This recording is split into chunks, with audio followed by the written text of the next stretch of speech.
burya isi iriko irahinduka tubibona, nyamba utariko urabibona byumvikana uriko urazimira utabizi.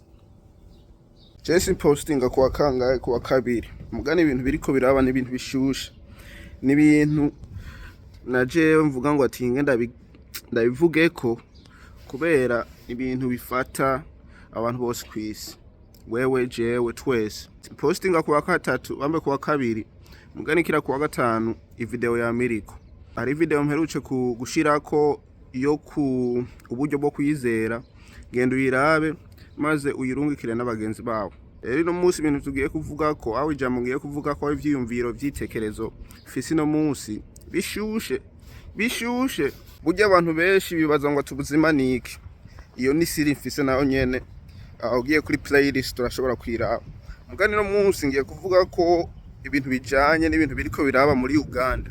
Sinzi ko maze kubibona, mugani n'ibintu biteye ubwoba kandi n'ibintu biriko biragwanira, ni itanguriro ryo kugwanirira igihugu cyo muri Afrika, bambe continent yo muri Afrika maze n'abantu bo muri Afrika.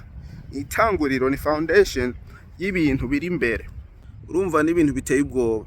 Jewe na wewe turazi kwisi ko hari abantu babiri, hari umugabo hari n'umugore, hari umukobwa hari n'umuhungu, nabo babiri nta bandi. Ukuri nuko mugana abantu benshi bo mu mahanga bazanye ukundi kuri kuyovya abantu bo kwisi, kuvuga ngo ati ngo umuntu arashobora kwihindura aho arashobora kwiyumva ko ari ikindi gitsina aho ari uwundi muntu atandukanye n'amavuko aho nivyerekeza yuko ari we. Urumva ibihe tugezemo n'ibihe bigoye byo kuvuga ngo ati umuhungu arashobora guhinduka umukobwa, umukobwa arashobora guhinduka umuhungu.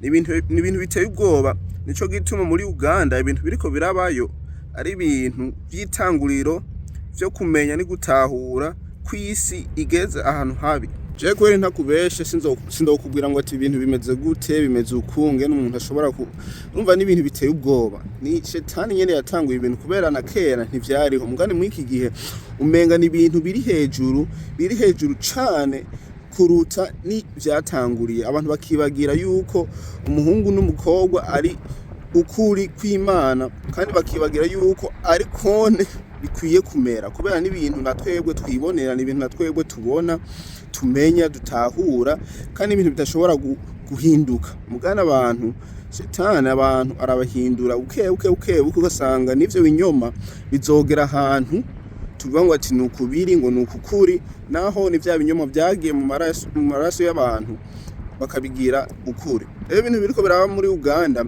ni ikintu bariko baragwanira cyo kuvuga ngo ati ibi bintu by'abantu bavuga ngo ati ngo barakundana bari bamwe, ni kubihagarika, ni kubigwanya, ni kubitahusha abantu ko atari kone ukuri tukwiye kubamwo, aho ko atari kone kuri abantu bo muri Uganda maze n'abantu bo muri Afrika cane bo kwisi bakwiye kubamwo. Ni ibintu batakwiye kubamwo.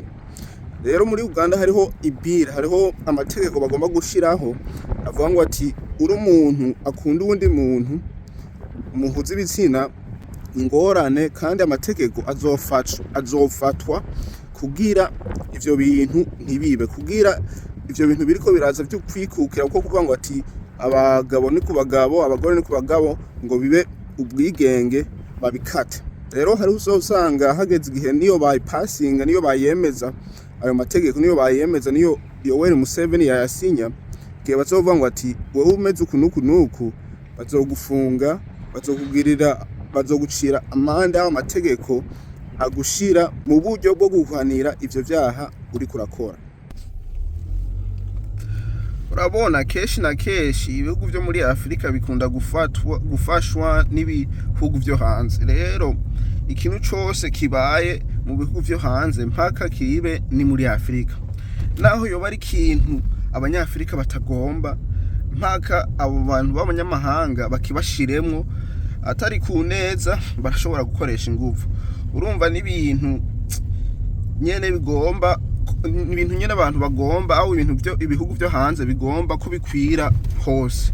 Ugasanga wisanze mu bintu utazi cane ibihugu n'abanyagihugu, kandi n'ibintu mutakeneye mu bantu, aho mutakeneye nk'igihugu mugani ugasanga ni ibintu muriko muragwanira kandi byari ibintu mutakwiye kugwanira. Nico gituma mvuga ngo ati ibihe tugezemo n'ibihe bigoye. Rero ibintu utari kurabibona aho utari kurabikwirikirana ngene biriko biragenda uzosanga naho wazimiye muri bo.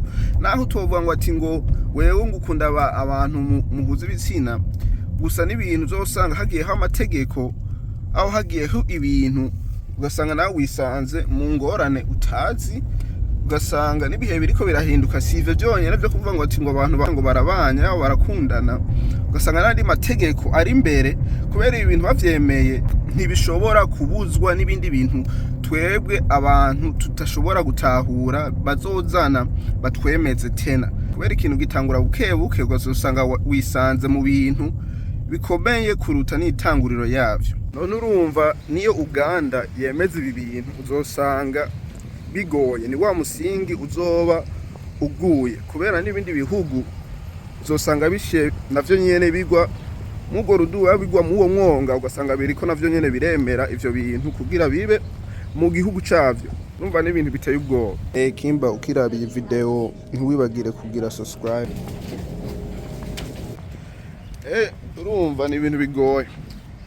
Ejo ndabona nka twe abanyafrika tutandukanye n'ibindi bihugu, ni kuja hamwe nyene tukagwanira ukuri kwacu, tukagwanira kwemeza kwacu, aho singene ndo bivuga kugira nyene tugumane akaranga, tugumane ukuri. Apana ibintu byose bibaye mu bindi bihugu baca bagomba kubitwemeza ku nguvu, ugasanga n'ibintu nyene biriko biratwononera ubuzima, biriko biradushira mu murongo aho mu nzira zitandukanye n'inzira twariko turajamwo. Nk'abantu benshi bo muri Afrika usanga benshi ari abantu basenga, bemera Imana. Rero ivyo bintu ni ibintu urumva bibakora ku mutima, ni icaha gikomeye. Ivyo bintu bavyemeje ugasanga n'abana babo birabahinduye, urumva usanga bigoye. Urumva nyene usanga bigoye. Gusa ico ndobona nyene iyo tanguriro nyene kuvuga ngo ati Uganda iri kwiragwanya ivyo bintu, nibakomeze bagwanye kubera nibone bariko baraca inzira y'ibindi bihugu kugira navyo nyene bizoronka uburyo, aho bizoronke inguvu n'ishigikiro kugira nabo nyene babigwanye ivyo bintu. Itanguriro riri muri Uganda kandi ibindi bihugu ndibaza bizokurikira. Akavideo karako ubumo bwo muri Afrika bukomeze. Ahantu wibagire kugira subscribe kandi wandike igitekerezo ufise muri comment, bakarungikira abagenzi bawe, hanyuma kira kuwa gatanda postinga zokubana niyo ndakubona.